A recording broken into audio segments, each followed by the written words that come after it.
všetko dobré, dovidenia. No a my sa od knihy posunieme k divadlu. Včera sa v Košiciach skončil jubilejný 10. ročník Festivalu nezávislých divadiel. Záverečnou čerešničkou bola premiéra Staromestského divadla autorského predstavenia Kataríny Raševovej. Ide o unikátny projekt nielen v Košiciach, ale aj na Slovensku, ktorý spája šálovú akrobáciu, scénický tanec i živú hudbu. No a my sme sa boli pozrieť, aká atmosféra vládla na skúškach. Divadelné dielne, perfektný priestor na alternatívne predstavenie Ja a ja, ktoré práve skúšame. Poďte. Na čo vám ukážem. Čaute! Dík, jaké prípravy? A o tom sa potom na takého chrobačika, že nechci si... Ústredná téma je o tom, ako sme teraz my mladí ľudia postavení v spoločnosti, alebo aké máme pocity o bežných depresiách každodenných, o tom, aký má človek pocit vlastne z rodiny, z takého partnerského vzťahu.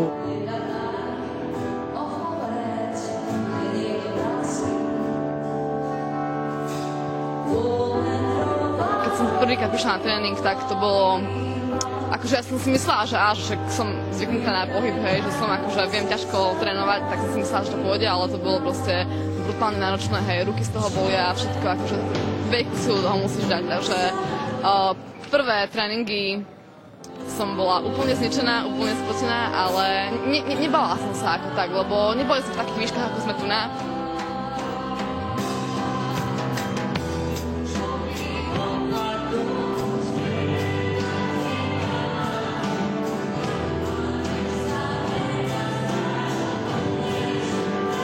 Mladí, akože máme málo takých miest, kde by sme mohli niečo spolu tvoriť.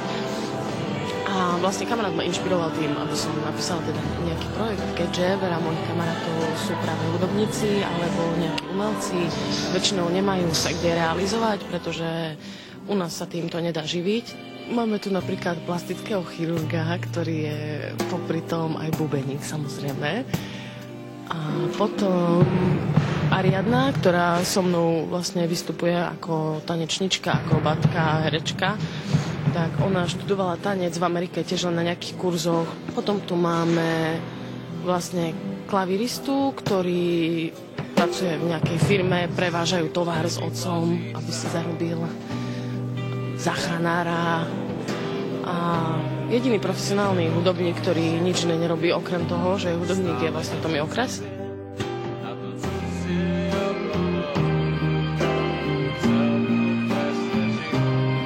Veľmi ma zaujal ten nápad Katky, keď som sa dopočul tých šálok a niečom si pozrel na internete, nejaké ukážky z tohto umenia a bola to taká výzva spraviť hudbu pre takéto predstavenie a keďže sa do toho dal aj Vlado Kraus, jeden z najlepších tak staroslovenských, tak o to jednoduchšie sa robila tá hudba a v spolupráci s touto výbornou partiou to skúšanie bolo veľakrát zábavou. Sa mi páči to globálne ponímanie toho celého, že aj holky hore visia, tancujú na zemi, projekcia, básne, my tu hráme, snažíme sa všetko do kopy nejak zošmochtliť.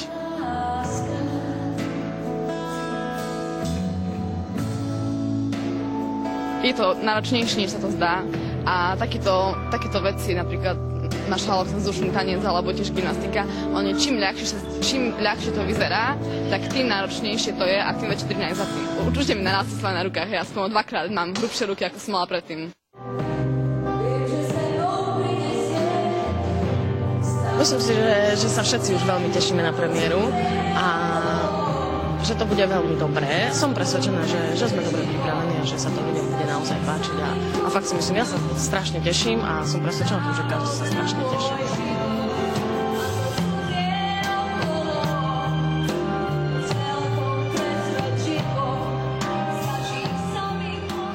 Taká dve tanečníčky, konkrétne Katku Raševovú a Ariadnu Vendelovú máme aj v štúdiu. Ahojte, dievčatá. Tak Kati, najprv, aká bola reakcia publika po premiére Nie ani 24 hodín? Počula som, že burlivá. Reakcia bola výborná. Ľudia stáli, tlieskali, kričali bravo. Takže super. Neboli ste ale prekvapené, očakávali ste, že budú takto reagovať. Aj to počujeme. to počujeme, no nevedeli sme, aká bude reakcia. To je proste prvýkrát takéto predstavenie tu nás sa odvystupovalo, takže boli sme aj my zvedavé, že ako to ľudia príjmu. A prijali to veľmi dobre, takže sme veľmi radi. Ako sa cítite vy po premiére? Bolo to pomerne náročné, aj fyzicky náročné. Cítite? Ruky, telo? Tak vieš, nejde o premiéru, lebo v podstate my sme fakt trénovali každý deň. A teraz boli 4 dní, kedy sme mali každý večer hlavnú skúšku, že sme si zbehli celé predstavenie. Takže ja dokonca by som povedala, že mám dneska najmenej cítim telo ako počas tréningov a počas celej prípravy. Nie je tajomstvom, že v podstate priekopničkou takéto šalovej akrobácie na Slovensku si ty. Ako si sa vlastne Ariadna dostala ku Katke, ako ste sa dali dokopy? Katka vlastne počula o mne, že sa venujem tancu a taktiež trošku gymnastike, takže som jej bola tak odporúčená akoby a oslovila ma, či by som toto predstavenie s ňou nerobila a ja som súhlasila, lebo ma to zaujalo, takže takto nejak.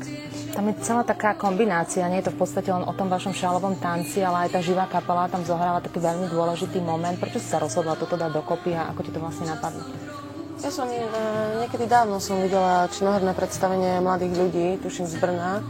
A oni tam mali vlastne saxofonistku a speváka. A strašne sa mi páčila tá atmosféra, ktorú to vlastne navodzuje. Mám veľmi rada hudbu a keďže pri týchto pohybových veciach hudba je veľmi dôležitá, tak si neviem predstaviť, čo je lepšie spojenie, ako mať tam živú kapelu a živú speváčku a živých ľudí, ktorí ešte plus tvoria atmosféru. Vy ste mi ešte pred štúdiom vlastne prezradili, že ste trénovali 3 mesiace od 5:30 rána, lebo práve vtedy boli voľné priestory. Čo bolo pre teba, Ariadna, najťažšie? Lebo v podstate to bol prvý dotyk, keď si sa s tým stretla, predtým si nerobila takúto akrobáciu. Takto vstávanie každodenné o 5 ráno bolo náročné, ale bolo to príjemné, by som povedala, lebo nás to bavilo, robili sme to s radosťou, hej. Každé ráno, keď som stala, som si vravela, že idem na ten tréning a bude super, proste naučiť sa niečo nové, zlepšujem sa, posuniem sa ďalej, takže nebolo to také utrpenie, to určite nebola to radosť skôr. A náročné... Ty si prezradila tam v tej ukážke, že vlastne máš 2-krát silnejšie ruky ako predtým, čiže je to asi zaberačka fyzická. Áno, treba aj posilovať, chodiť do posilovne a trénovať, chodiť sme behať, plávať, rôzne akože tréningy, tancovanie. Takže náročné na tom bolo určite to všeobecné vyčerpanie, ktoré prichádza potom už po dlhodobom tréningu, hej, ako aj tá mentálna energia, ktorá sa tomu venuje, aj to fyzické napätie, ktoré je v tom tele, hej, a všetko dokopy, tie prípravy a toto všetko dokopy. Ja a ja, čierna, biela, ako vlastne vznikol v hlave tento námet vytvoriť takéto predstavenie? Ty si už spomínala, že je to v podstate o pocitoch mladých ľudí. Vznikol z mojej depresie klasickej, akože trošku dlhšie trvajúcej, až také, že som si hovorila, že fúha, že toto ešte nebolo. Tak. O čom je to predstavenie tak, keby sme to mali povedať? Je o tom presne, ako človek niekedy z nejakého problému si dokáže sám urobiť až taký problém, že si myslí, že sa mu zrúti svet a proste, že už tu nemá zmysel byť a že tu naozaj nechce už dokonca byť a že ho to tu nebaví, že vlastne nevie nájsť nič iné. To boli také silné momenty jednoznačne. A vlastne je o tom druhom ja, ktoré je tu celý čas a ktorý tak sedí v nás, alebo nad nami, alebo každý už nech si ho dá, kde chce a tak sa usmieva a hovorí si, že to zvládneš. Musíš. Veď ty vieš, čo bude, ty vieš, že bude dobre, ja to viem, ty to tiež vieš, keď mi dovolíš, keď ma počúvaš chvíľu, takže... Posledná otázka, kedy ešte uvidia diváci toto predstavenie? Takže máme reprízy zatiaľ 1. a 9. decembra, čo je budúci útorok a potom ďalšia streda. Dievčatá, ďakujem veľmi pekne. Nám už ostal čas iba na žrebovanie. Dnes sme sa vás pýtali, aká významná akcia sa uskutočnila 27. novembra 1989. Ak ste odpovedali, že generálny štrajk, boli ste